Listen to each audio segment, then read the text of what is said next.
এইখিনি জলফাই টেঙা চাটনি যিহেতু মই আজি কি ৰান্ধিম তাকে আপোনালোকৰ আগত অলপ দেখুৱাই দিম। এয়া মই মাছ ফ্ৰাই কৰি আছোঁ, দেখিছেনে? মাছকেইটা এনেদৰে মই ফ্ৰাই কৰি লৈছোঁ। লোৱাৰ পিছতে মই আৰু কি ৰান্ধিম সকলোখিনি দেখুৱাই যাম দেই। সেই একেখন টাৱাতে মই এতিয়া কাচকল কাটি ভাজিম। আপোনালোকে বাৰু কাচকল এনেদৰে কাটি ভাজেনে? মই আজি সম্পূৰ্ণকৈ ৰেচিপিবিলাক নেদেখুৱাওঁ। মই কিনো ৰান্ধিলোঁ তাকে সদায়নো কিমান ৰেচিপিবিলাক দেখুৱাই দিম, তাকে বোলো আজি কি ৰান্ধিলোঁ অকল জাষ্ট অকণ দেখুৱাওঁ বুলি ল'লোঁ দেই। এইফালে চাওকচোন, কাচকলখিনি মই এতিয়া এনেকৈ গোলকৈ কাটি লৈ তাতে অকণমান হালধি নিমখ সানি লৈছোঁ। সানি লৈ মই এতিয়া এইখিনি ধুনীয়াকৈ ফ্ৰাই কৰিম, কাচকলখিনি ভাজি ল'ম।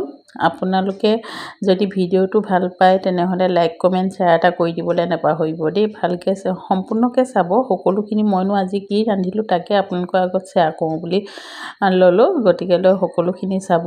এয়া মোৰ কাচকল ভাজি হৈয়ে গৈছে, দেখিছেনে? ধুনীয়াকৈ ৰঙচুৱা হৈ গ'ল।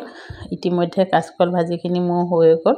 কাচকল ভাজিখিনি মই এতিয়া কাঢ়ি থৈ ল'ম। থৈ লৈ আনফালে মই গেছত আকৌ কেৰাহী পাতি থৈছিলোঁ, তাতে মই এয়া পিঁয়াজখিনি তেলত দি দিলোঁ। পিঁয়াজ, লং, ইলাচি, ডালচেনি আৰু তেজপাত, শুকান জলকীয়া দিলোঁ। তাত কি দিম জানেনে? মুৰ্গী মাংস মই কালিয়ে মানে মেৰিনেট কৰি থৈ দিছিলোঁ। তাত নহৰু, আদা, তাৰপিছত জিৰা, ধনিয়া সকলোখিনি একেলগতে পিচি মছলা কৰি তাতে মানে মছলাটো মাৰি থৈছিলোঁ মই কালি যোৱা নিশাই মাৰি থোৱা। এইফালে মই পনীৰ তৰকাৰী বনাই আছোঁ। এইখিনি হৈছে পনীৰ।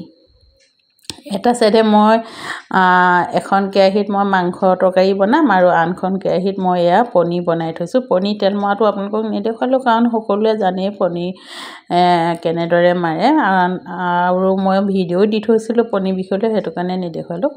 এইফালে মই এয়া মাংসটো যিহেতু মই সকলোখিনি মছলা ইয়াত এড কৰি থোৱা আছিলে, গতিকেলৈ নতুনকৈ মই একো এড কৰা নাই। জাষ্ট অকল পিঁয়াজ এটা কাটি তেল মাৰি লৈ পেলাই মাংসটো চিম্পুলকৈ বনাই দিছোঁ, কাৰণ আগতীয়াকৈ মই সকলোখিনি মেৰিনেট কৰি থৈ দিয়া আছিলে। এইফালে মই সেইখন কেৰাহীত যেতিয়া কাচকলখিনি ভাজি হৈ গ'ল, তাতে মই তেল ৰখি গৈছিলে যিহেতু, সেয়েহে মই পাপৰ কেইখনমান ভাজি ল'লোঁ তাতে।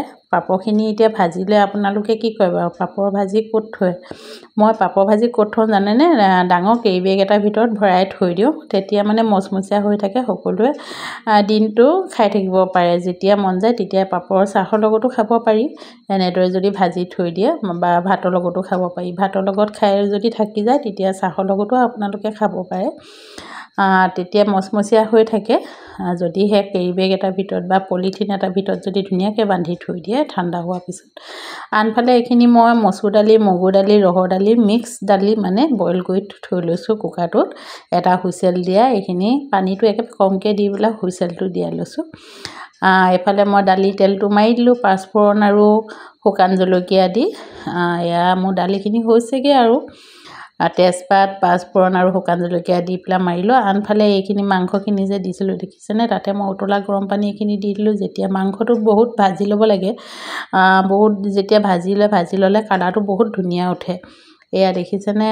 পুৰা ধুনীয়া কালাৰ উঠি গৈছে। আনফালে মই বন্ধাকবি এটা গৰম পানীত তিয়াই থৈছিলোঁ, তিয়াই থৈ পেলাই এইফালে মই ভাজি আছোঁ হিটাৰটোত। একেলগে গোটেইখিনি কৰিবলগীয়া হৈছে, গতিকেলৈ ভিডিঅ'বিলাক কৰিবলৈ আধাখনীয়া হৈছে, বেয়া নাপাব। অলপ দেখুৱাই দিছোঁ। এয়া মোৰ কবিও ভাজি ইতিমধ্যে হৈয়ে গৈছে, আৰু কবি ভাজি, বন্ধাকবি ভাজি সকলোৱেতো ভাজেই, তথাপিতো মই অলপ দেখুৱাই দিছোঁ দেই আপোনালোকক। এইফালে মই এয়া মাংস তৰকাৰীটো ৰেডি হৈ গ'ল। আজিলৈ আহোঁ, ধন্যবাদ।